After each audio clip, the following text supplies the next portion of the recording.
Hello दोस्तों, आज मैं एक पिता की हार्ट टचिंग स्टोरी आप लोग से शेयर करूंगा। यह दिल को छू देने वाली स्टोरी है। एक पिता के जवाबों की कहानी है। इस कहानी से आप लोगों को बहुत कुछ सीखने को मिलेगा। इस कहानी को लिखने का मेरा एक ही मतलब था कि मैं पिता की भावनाओं को आप लोगों के साथ बहुत ही सुंदर स्टोरी में पिरोकर आप लोग को से शेयर करूंगा। अपने माँ के बारे में तो बहुत सुना होगा, बहुत जगह पढ़ा भी होगा। माँ के लिए अच्छी अच्छी हिंदी कहानियाँ लिखी गई हैं, लेकिन पिता के बारे में बहुत ही कम लिखा गया। तो दोस्तों, यह हार्ट टचिंग स्टोरी उन फादर को समर्पित है जो अपने परिवार के लिए जी जान से काम करते हैं, खुद की इच्छाओं को मारकर अपने बच्चों को सपने पूरा करते हैं। यह स्टोरी शुरू होती है जब मैं घर से गुस्से से बड़बड़ाते हुए निकल गया था और बस स्टैंड की तरफ आगे बढ़ने लगा। मैं मन ही मन बड़बड़ा रहा था, पता नहीं कितने पैसे छुपा रखे हैं, लेकिन मेरे लिए एक बाइक नहीं ले सकते हैं। अब मैं यहाँ से चला जाऊँगा और तब तक वापस नहीं आऊँगा जब तक मैं खुद के पैसे से बाइक नहीं खरीद लेता। इतना सोच ही रहा था, तभी मेरे पैर से मुझे कुछ चुभने का एहसास हुआ। नीचे देखा तो समझ आया कि जल्दबाजी में मैं पापा के जूते पहन आया हूँ।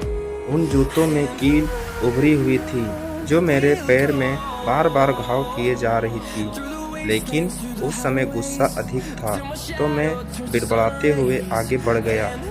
एकाएक मुझे याद आया कि मैं पापा का पर्स भी ले आया हूँ। मेरे खुफिया दिमाग में एक ख्याल आया, क्यों ना आज पापा का पर्स चेक किया जाए, जिन्हें आज तक उन्होंने किसी को हाथ तक लगाने नहीं दिया था। पता नहीं कौन सा खजाना छुपा हो इस पर्स में जो किसी को हाथ नहीं लगाने देते थे। जब मैंने पापा का वह पुराना पर्स खोलकर देखा तो उसमें पैसे ही नहीं थे, लेकिन पैसे की जगह पर एक डायरी रखी हुई थी। तब मैंने सोचा, ओह, तो यहाँ खजाना छुपा रखा है। मैं समझ रहा था कि यहाँ पापा ने लिखा होगा कि किसने कितने पैसे लेने हैं और किसको कितने देने हैं, लेकिन मैं गलत था। जब मैंने उस छोटी सी डायरी का पहला पेज खोलकर देखा तो वहाँ पर जो लिखा था वह थोड़ी सीरियस कर देने वाला था। डायरी में जो लिखा था उसे पढ़ने के बाद मेरे चेहरे पर एक्सप्रेशन थे वह गायब हो चुके थे, क्योंकि डायरी में ऐसा कुछ था नहीं जैसा मैं सोच रहा था। वहाँ पर उन पैसा का हिसाब था जो अलग अलग कामों के लिए अलग अलग लोगों से उधार लिए थे। उस लिस्ट में कंप्यूटर के नाम पर भी पैसे लिए थे। कुछ यूँ लिखा था, 50,000 बेटे के कंप्यूटर के लिए। यहाँ वही कंप्यूटर था जिसमें आज तक यूज कर रहा हूँ, लेकिन मुझे यह पता नहीं था उस कंप्यूटर को खरीदने के लिए पैसे कहाँ से आए थे, लेकिन आज पता चल रहा था। मुझे आज भी याद है जब मैंने पहली बार कैमरे के लिए जिद की थी, जो मेरे पापा ने मुझे 2 हफ्ते बाद मेरे बर्थडे पर ला दिया था, जिसे देखकर मैं बहुत खुश हुआ था। और मुझे खुश देखकर मुझसे कहीं ज़्यादा अगर कोई खुश रहा था तो वो मेरे पापा थे। अब मेरे चेहरे से गुस्सा एकदम गायब हो चुका था। जब मैंने आगे का पन्ना पलटा तो वहाँ पर कुछ इच्छा लिखी हुई थी। पहली जो विश थी उसमें जो लिखा हुआ था, अच्छे जूते पहनना। यह बात मेरी समझ नहीं आई। तभी मेरे पाँव अचानक सड़क पर भरे हुए पानी पर पड़ा और तभी मेरे पाँव में कुछ गीलपन होने का एहसास हुआ। जब मैंने जूता उतार कर देखा तो उस तल्ला टूटा हुआ था। यह देखकर मुझे डायरी में लिखा हुआ बात याद आ गई। तभी मुझे माँ पापा की कई बातें याद आ रही थी कि मैं कैसे माँ जब कहा करती थी पापा से, अब तो जूते पुराने हो गए हैं, नए ले लीजिए।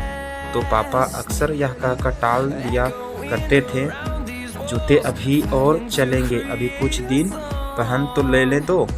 मुझे आज समझ आ रहा है कि कितने दिन और चलेंगे। साथ ही साथ यह भी समझ कर आ रहा है कि पापा पर्स को क्यों छुपा रहे थे। तभी उस डायरी को पढ़ते हुए बस स्टैंड पर बड़ी बेंच पर आकर बैठ गया। अब उस डायरी का आखिरी पन्ना बचा हुआ था।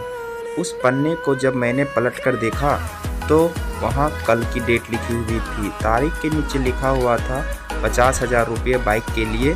बस इतना पढ़ा और दिमाग सन्न रह गया। अब मेरे मन में कोई शिकवा गिला नहीं बचा था। बस मेरे आंखों से आंसू चले जा रहे थे। मुझे आज तक नहीं पता तब मैंने क्यों रोए जा रहा था। अब मैं जल्दी से घर की तरफ भागा, लेकिन जूतों की वह कील पाँव में अब तक घाव बनाने में कामयाब हो चुकी थी। मैं जूतों को रास्ते में ही निकालकर फेंक दिया और भागते लड़खड़ाते हुए घर पहुंचा, लेकिन पापा घर पर नहीं थे। मैं समझ गया वह कहाँ थे। मैं सीधा पास वाली बाइक एजेंसी की तरफ भागा। पता नहीं आज यहाँ से कितनी ताकत आ गई कि मैं भागते हुए थक नहीं रहा था, और वह भी बिना जूतों के नंगे पाँव पे। जैसे तैसे बाइक एजेंसी पर पहुंचा। पापा वहीं थे। मैंने पापा को दौड़कर गले लगा लिया और मेरी आंखों से आंसू रुकने का नाम ही नहीं ले रहे थे।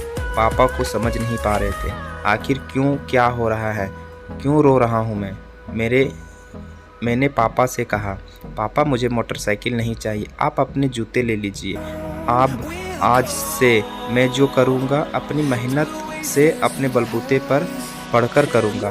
दोस्तों, बस इतनी सी ही कहानी थी।